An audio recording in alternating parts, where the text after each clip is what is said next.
Hello everyone, आप सभी का स्वागत है मनीष एकेडमी यूट्यूब चैनल पर।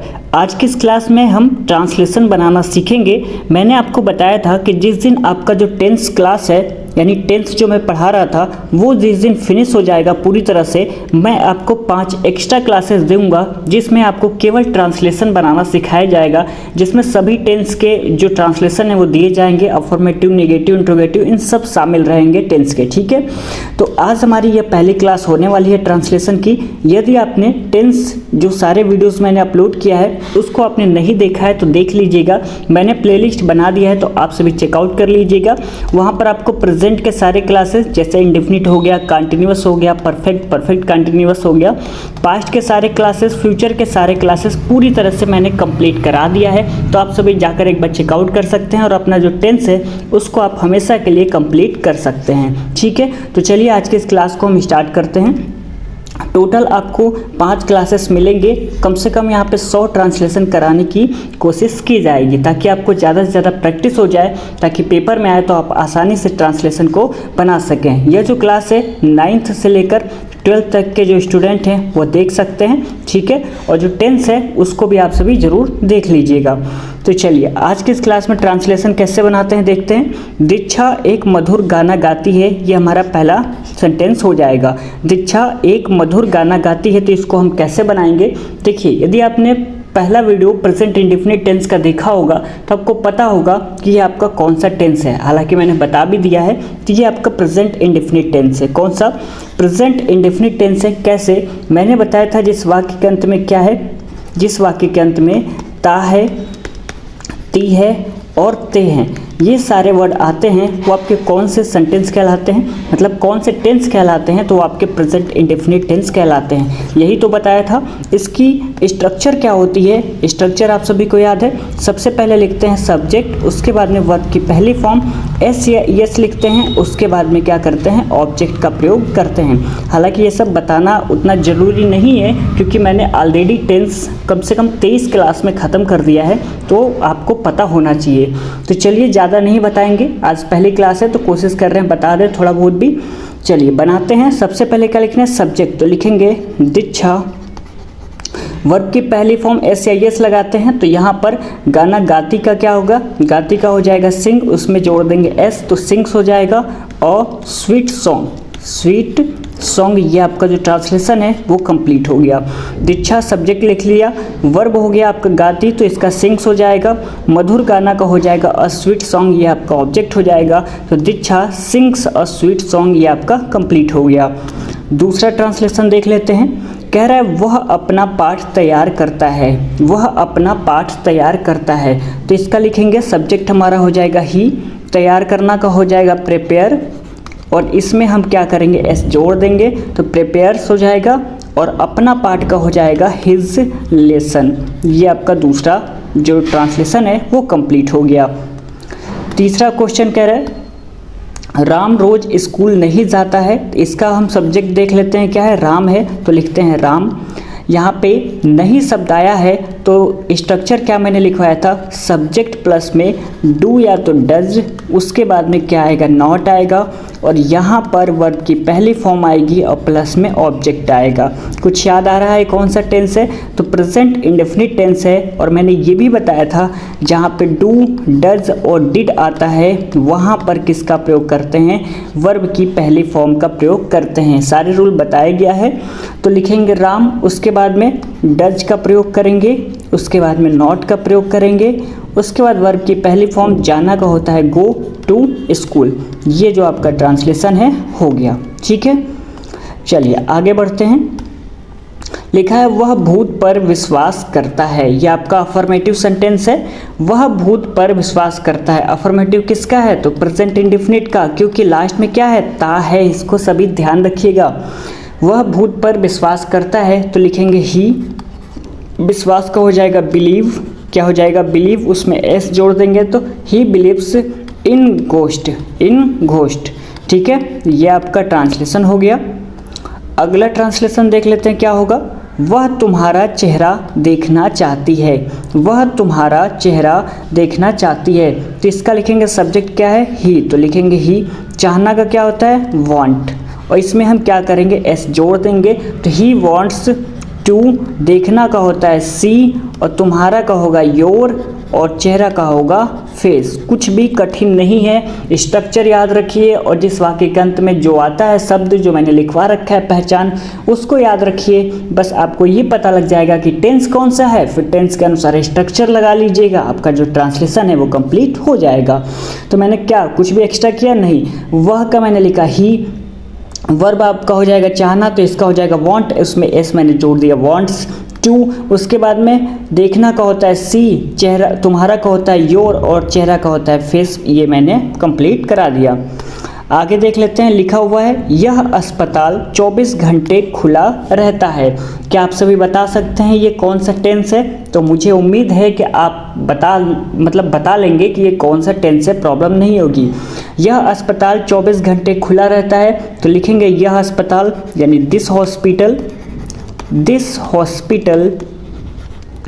Remains open 24 hour. ठीक है, ये आपका कंप्लीट हो गया। यह अस्पताल 24 घंटे खुला रहता है, तो this hospital remains open 24 hours. ठीक है, अगला देख लेते हैं क्या कह रहा है, वह अभी तक उसी घर में रहता है। तो चलिए इसका बना लेते हैं। तो he still lives in that house. अभी तक उसी घर में तो होगा, तो लिखेंगे दैट हाउस। ठीक है, he still lives in that house, ये आपका हो जाएगा वह अभी तक उसी घर में रहता है। अगला कह रहा है यह कलम सही नहीं चल रहा है। यह कलम सही नहीं चल रहा है, तो यह कलम की अंग्रेजी क्या होगी, दिस पेन यहाँ पर चल रहा है। तो ध्यान रखिएगा यहाँ पर क्या होगा, ये आपका कौन सा टेंस है, प्रेजेंट कंटिन्यूअस है। क्या है, प्रेजेंट कंटिन्यूअस। तो यहाँ पे this pen is not writing well, यहाँ पे डज नॉट नहीं लगेगा। क्यों, मैं यदि कहता यह कलम सही नहीं चलता है, यह कलम सही नहीं चलता है, तो आपका प्रेजेंट इंडेफिनिट होता, क्योंकि लास्ट में ता है आया है। लेकिन मैंने ये कहा कि यह कलम सही नहीं चल रहा है, तो लास्ट में क्या आया है, रहा है। तो इससे ये पता लग रहा है कि प्रेजेंट कंटिन्यूअस है, जिसमें हम आईएनजी का प्रयोग करेंगे और हेल्पिंग वर्ब इस एमआर का प्रयोग करेंगे। तो दिस पेन, उसके बाद इज लगाएंगे क्योंकि एक वचन है, तो इज का प्रयोग किया, और इज के बाद हमें हमेशा नॉट का प्रयोग करेंगे। तो नॉट, उसके बाद में मेन वर्ब का आईएनजी फॉर्म, तो राइटिंग हो जाएगा, ऑब्जेक्ट आपका हो जाएगा वेल। तो he is not writing well. ठीक है, चलिए आगे देख लेते हैं। कह रहा है वह मुझे नहीं जानती है, तो इसका ट्रांसलेशन हो जाएगा वह मुझे नहीं जानती है। तो सी डज नॉट नो मी, ये आपका ट्रांसलेशन हो गया। अगला हमारा कह रहा है महिमा सुबह के समय अपना पाठ याद नहीं करती है। महिमा सुबह के समय अपना पाठ याद नहीं करती है। लास्ट में ती है, तो इससे ये पता लग गया कौन सा टेंस है, प्रेजेंट इंडेफिनिट। तो बना लेते हैं, महिमा के साथ क्या लगेगा, डू नॉट लगेगा या तो डज नॉट लगेगा। क्या लगेगा, डू नॉट लगेगा या डज नॉट, क्या प्रयोग होगा आप सभी बताइए। और साथ में ट्रांसलेशन बनाने की कोशिश भी किया करिए। ठीक है, ये नहीं कि वीडियो को हम केवल देख ही रहे हैं, ऐसा मत करिएगा। महिमा सुबह के समय अपना पाठ याद नहीं करती है, तो महिमा के साथ लगेगा डज नॉट। क्या लगेगा, does not learn her lesson in the morning. ये आपका ट्रांसलेशन कंप्लीट हो गया। ठीक है, हर लेसन इन द मॉर्निंग, हर लड़की की बात की जा रही है तो हर लगाएंगे। ठीक है, महिमा does not learn her lesson in the morning. अगला ट्रांसलेशन क्या कह रहा है देख लेते हैं। क्या वे सड़क पर दौड़ते हैं, तो ये आपका इंट्रोगेटिव सेंटेंस है। कौन सा सेंटेंस है, इंट्रोगेटिव सेंटेंस है। किसका, तो प्रेजेंट इंडेफिनिट टेंस का, ये आपका हो जाएगा इंट्रोगेटिव सेंटेंस। तो सबसे पहले मैंने स्ट्रक्चर में क्या बताया था, डू या डज का प्रयोग करेंगे, फिर सब्जेक्ट लगाएंगे, नॉट आएगा तो लगाएंगे सब्जेक्ट के बाद। ठीक है, यही तो बताया था, लिख लेते हैं, डू या तो डज मैंने बताया था, फिर मैंने बताया था सब्जेक्ट, उसके बाद में बताया था नॉट, उसके बाद में मेन वर्ब की फर्स्ट फॉर्म, उसके बाद में ऑब्जेक्ट, लास्ट में क्वेश्चन मार्क। ये आपका जो स्ट्रक्चर था वो था। तो हम यहाँ पे डू या डज लगाएंगे, तो यहाँ पर हम डू का प्रयोग करेंगे। किसका? डू का प्रयोग करेंगे, क्योंकि वे यानी दे है। क्या है? दे, यानी बहुवचन की बात की जा रही है तो डू लगाएंगे। और यहाँ पे सब्जेक्ट हमको पता है तो डू दे। उसके बाद में दौड़ना का होता है रन, ऑन द रोड, ये आपका हो जाएगा। कुछ भी तो नहीं किया है। स्ट्रक्चर डू या डज में से मैंने डू का प्रयोग किया है क्योंकि बहुवचन की बात की जा रही है। सब्जेक्ट आपका दे हो जाएगा। नॉट आया नहीं है तो नॉट को हम हटा देंगे। वर्ब की पहली फॉर्म दौड़ने का मैंने लिख दिया रन। उसके बाद में ऑब्जेक्ट हमें प्रयोग करना है तो सड़क पर, तो यानी ऑन द रोड, ये आपका कंप्लीट हो गया। ठीक है, आगे देख लेते हैं क्या होगा। क्या वह फूल तोड़ता है? तो यहाँ पर डज का हम प्रयोग करेंगे। किसका? क्योंकि जो सब्जेक्ट है हमारा एक वचन है तो डज ही, और वर्ब की पहली फॉर्म क्या है? तोड़ना का होता है प्लक द फ्लावर्स। ये आपका हो गया, does he plug the flowers. आगे देखते हैं, क्या वह क्रिकेट खेल रहा है? अब आप सभी खुद बताइएगा ये कौन सा टेंस है। आप सभी बताइए ये कौन सा टेंस है। क्या यह प्रेजेंट इंडेफिनिट टेंस है या नहीं है, या ये प्रेजेंट कंटिन्यूअस टेंस है? तो जी हाँ, ये प्रेजेंट कंटिन्यूअस टेंस है और प्रेजेंट इंडेफिनिट टेंस नहीं है, क्योंकि यहाँ पर खेल रहा है आया है और मैंने बता रखा है जिस वाक्य के अंत में रहा है, रही है, रहे हैं, रहा हूँ इत्यादि शब्द आते हैं वो आपके कौन से टेंस कहलाते हैं? तो प्रेजेंट कंटिन्यूअस टेंस कहलाते हैं। यदि किसी ने भी कहा ना प्रेजेंट इंडेफिनिट टेंस है, वो बहुत बहुत बहुत मार खाएगा। ठीक है, क्योंकि आप सभी क्लास नहीं करते हैं तभी आप प्रेजेंट इंडेफिनिट बोल रहे होंगे। ऐसा नहीं करना है। ठीक है, पढ़ लीजिए आप। कौन सा टेंस होगा? तो प्रेजेंट कंटिन्यूअस टेंस होगा। ठीक है, चलिए इसको अब हम बना लेते हैं। क्या होगा? स्ट्रक्चर मैंने क्या बताया था? इज एम आर में से कोई एक प्रयोग करेंगे, उसके बाद में सब्जेक्ट लगाएंगे, फिर नॉट आएगा तो लगाइएगा वरना नहीं लगाना है। मेन वर्ब की आईएनजी फॉर्म और प्लस में ऑब्जेक्ट और लास्ट में क्वेश्चन मार्क। ये आपका स्ट्रक्चर था। तो इसमें इज का प्रयोग करेंगे या एम का या आर का? आर का हम करेंगे नहीं क्योंकि बहुवचन हमारा वह जो है नहीं। एम का प्रयोग हमेशा आई के साथ करते हैं। यहाँ पर आई यानी मैं तो शब्द कहीं पे दिया नहीं है तो इज बचा है, इज लगा लेते हैं तो इज हो गया। उसके बाद में सब्जेक्ट क्या है? वह, तो लिखेंगे इज ही। और खेलना का होता है प्ले और उसमें हम क्या करेंगे? आईएनजी जोड़ देंगे तो इज ही प्लेइंग क्रिकेट। समझ में आया? कुछ नहीं समझ में आया तो प्रेजेंट कंटिन्यूअस टेंस की क्लास सर्च करिए, आपको वहाँ मिल जाएगा प्लेलिस्ट में। आप उसको पूरा वॉच कर लीजिएगा, फिर आप आकर इस क्लास को कंप्लीट कर लीजिएगा। ठीक है, चलिए आगे बढ़ते हैं।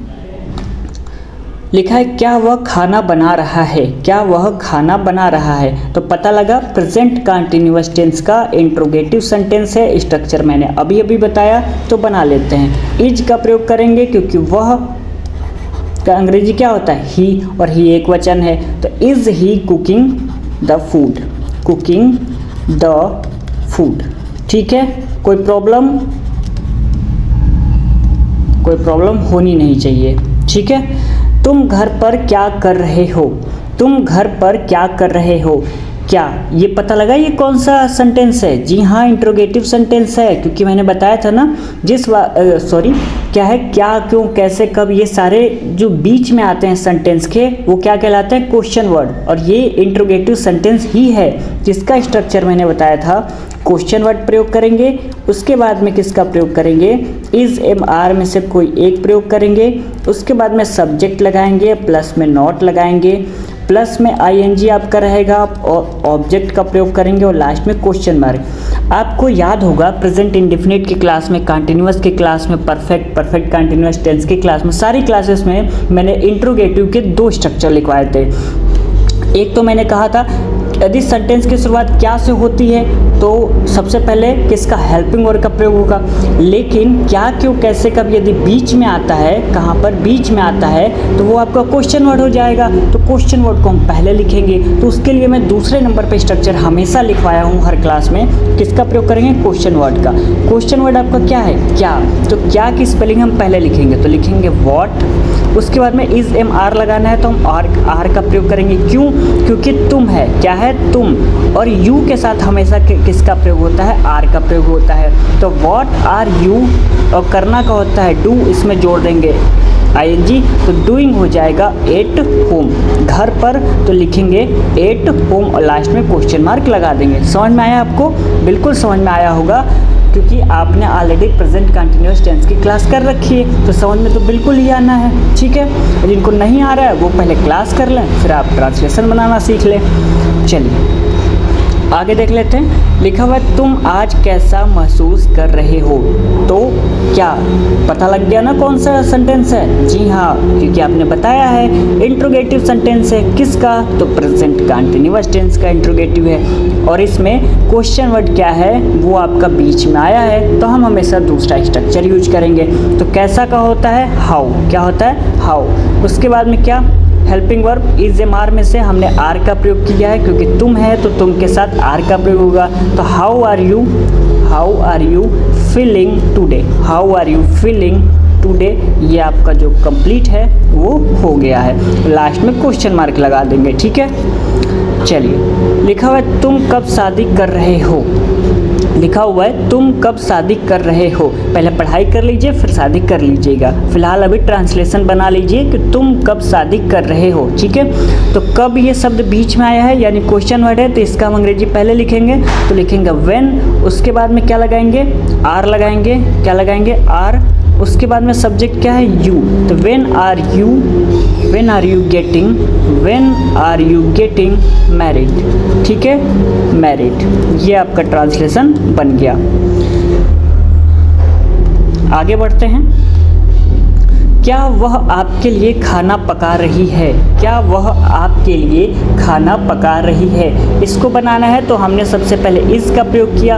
अब आप कहेंगे कि सर ही लगाएं या सी लगाएं, तो अरे खुद पढ़ लीजिए ना क्या लिखा है। लिखा क्या है, क्या वह आपके लिए खाना पका रही है, तो लड़की की बात की जा रही है तो हम सी लगा देंगे। इसमें कोई कन्फ्यूज़न ही नहीं आना चाहिए। इज सी, उसके बाद में क्या होगा, पकाना का होता है कुक, और इसमें हमने ING ऐड कर दिया, तो इज सी कुकिंग। और क्या होगा, खाना का हो जाएगा फूड, और वह आपके लिए तो हो जाएगा फॉर यू। क्या हो जाएगा, फॉर यू, और लास्ट में क्वेश्चन मार्क लगा देंगे। तो is she cooking food for you, ये आपका ट्रांसलेशन बन गया। ठीक है, चलिए आगे बात कर लेते हैं। कुत्ता भौंक रहा है और कुत्ते भौंक रहे हैं। ठीक है, इसको बनाना है, इसमें दो मैंने ट्रांसलेशन दिया हुआ है, कुत्ता एक भौंक रहा है और दूसरा है कुत्ते भौंक रहे हैं। इसको बनाना कैसे है, तो जो कुत्ता भौंक रहा है उसको पहले बनाते हैं, तो डॉग, डॉग लिख लिया। अब यहाँ पे इज लगाएं या आर लगाएं, आप खुद बताइए। एम का प्रयोग तो हम कर नहीं सकते क्योंकि वहाँ पे आई के साथ प्रयोग होता है और आई आया नहीं है। अब बचा क्या है, इज बचा है और आर बचा है, तो डॉग के साथ आर लगाएंगे या इज लगाएंगे, तो इज लगाएंगे क्योंकि यहाँ पे कुत्ता अकेले की बात की जा रही है, तो हम इज लगाएंगे। तो डॉग इज, भौंकना का होता है बार्किंग। ठीक है, कंफर्म हो गया यहाँ तक। अब देखिए दूसरा वाला सेंटेंस बनाना है, तो लिखा हुआ है कुत्ते, यानी एक से ज़्यादा कुत्ते हैं तो वहाँ पर डॉग्स होगा। क्या होगा, डॉग्स होगा। और इसके साथ क्या इज लगाएंगे, नहीं, इज तो हमेशा सिंगुलर के साथ लगाते हैं, यहाँ पर तो बात बहुवचन हो गई है, तो लगाएंगे यहाँ पे आर, तो डॉग आर बार्किंग। ठीक है, समझ में आया आपको। यहाँ पर एक कुत्ते की बात की जा रही है तो इज का प्रयोग किया है। यहाँ पे कुत्ते शब्द मतलब जो वर्ड है यूज किया गया है, तो यानी एक से ज़्यादा कुत्ते हैं तो वहाँ पर मैंने आर का प्रयोग किया है। ठीक है, चलिए आगे बात कर लेते हैं। लिखा हुआ है चपरासी घंटी बजा रहा है, ये आपका प्रेजेंट कंटिन्यूअस टेंस है। किसका, तो अफर्मेटिव सेंटेंस का ये आपका प्रेजेंट कंटिन्यूअस टेंस है। तो लिखते हैं चपरासी का होता है द पियोन, चपरासी का क्या होगा, तो द पियोन। उसके बाद में क्या, helping verb is am are में से एक लगाएंगे तो इज लगा लिया। मेन वर्ब की आईएनजी फॉर्म तो बजाना का होता है रिंग, और उसमें हम आईएनजी ऐड कर देंगे तो रिंगिंग हो जाएगा, और लास्ट में घंटी का हो जाएगा द बेल। ये आपका कंप्लीट हो गया, the peon is ringing the bell. ठीक है, अगला कह रहा है मेरा मित्र दिल्ली से आ रहा है, तो इसका ट्रांसलेशन क्या बनाएंगे, तो my friend is coming, my friend is coming from Delhi. ठीक है, अगला ट्रांसलेशन देख लेते हैं क्या हो सकता है। सूर्य पूरब में निकल रहा है, तो सूर्य का लिखेंगे the sun is rising in the east. ये आपका ट्रांसलेशन हो गया। कोई दिक्कत तो नहीं है। ये आपका कौन सा टेंस है, तो प्रेजेंट कंटिन्यूअस टेंस है, और कौन सा सेंटेंस है, तो अफर्मेटिव सेंटेंस है। ठीक है, अगला देख लेते हैं क्या कह रहा है, मैं भगवान की पूजा कर रहा हूँ, तो मैं का अंग्रेजी आई होता है। अब तो यहाँ पे पता लग गया होगा कि क्या प्रयोग होगा, इज लगेगा नहीं, आर लगेगा नहीं, तो किसका प्रयोग होगा, एम का, और आई के साथ हमेशा एम का प्रयोग होता है। तो आई एम वर्शिपिंग गॉड। ठीक है, ये आपका हो गया। अगला देख लेते हैं क्या कह रहा है, वह कभी झूठ नहीं बोलता है। बताइए कौन सा ये टेंस है, प्रेजेंट कंटिन्यूअस के प्रेजेंट इंडेफिनिट। अब जितने भी स्टूडेंट प्रेजेंट कंटिन्यूअस टेंस कह रहे हैं ना, भैया आप गलत बोल रहे हैं, क्योंकि प्रेजेंट कंटिन्यूअस टेंस में मैंने अभी प्रैक्टिस करवाया आपको कि जिस वाक्य के अंत में रहा है, रही है, रहे हैं आता है, फिर भी आप गलत कर रहे हैं, तो आपको बहुत ज़्यादा पढ़ने की ज़रूरत है। अभी मैंने 23 नंबर 22, 21 ये सारे जो अभी क्वेश्चन थे वो प्रेजेंट कंटिन्यूअस टेंस के ही तो थे। अभी ये आ गया तो आपका प्रेजेंट कंटिन्यूअस टेंस कैसे हो गया, नहीं होगा, क्योंकि यहाँ पे बोलता है, लास्ट में ता आया है, क्या है, ता है लास्ट में, तो ध्यान रखिएगा प्रेजेंट इंडेफिनिट टेंस है। और देखिए ट्रांसलेशन बनाते वक्त ना प्लीज़ आप सभी ना 1 से 2 बार पढ़ लिया करिए, कंफर्म कर लिया करिए कि कौन सा टेंस है, उसके अनुसार ही स्ट्रक्चर लगाया करिए। अभी मैंने लिखा वह कभी झूठ नहीं बोलता है, कुछ स्टूडेंट तो क्या करेंगे, ध्यान ही नहीं दिए होंगे कि वह झूठ कभी नहीं बोल रहा है पढ़कर, और उसको स्ट्रक्चर लगा दिए होंगे किसका, प्रेजेंट कंटिन्यूअस टेंस का, तो गलत हो जाएगा। देखिए मैं इसलिए ऐसा बता रहा हूँ कि बहुत सारे स्टूडेंट के साथ ऐसा हो जाता है कि जैसे हम पढ़ रहे हैं प्रेजेंट कंटिन्यूअस फ्लो में क्या करते हैं कि अगला नंबर का क्वेश्चन आया तो उसको पढ़ते नहीं है, अच्छे से समझ लेते हैं कि वही प्रेजेंट कंटिन्यूअस टेंस है और बना जाते हैं, तो आपका गलत हो जाता है। ठीक है, तो चलिए इसको हम बनाते हैं। वह कभी झूठ नहीं बोलता है, तो लिखेंगे ही, कभी का हो जाएगा नेवर, यहाँ पे टेल्स अ लाई। ठीक है, अभी बात आपको समझ में आ गई ना कि अभी कभी भी सेंटेंस आएगा तो उसको 1 से 2 बार पढ़ लीजिएगा, कंफर्म कर लीजिएगा कि ये कौन सा ट्रांसलेशन है। फ्लो में कुछ भी नहीं पढ़कर ट्रांसलेशन बनाना है। ठीक है, चलिए आगे बात कर लेते हैं। राम का भाई शतरंज नहीं खेलता है, राम का भाई शतरंज नहीं खेलता है, ये कौन सा टेंस है, प्रेजेंट इंडेफिनिट टेंस है, और कौन सा सेंटेंस है, तो अफर्मेटिव सेंटेंस है। ठीक है, तो लिखेंगे रामाज ब्रदर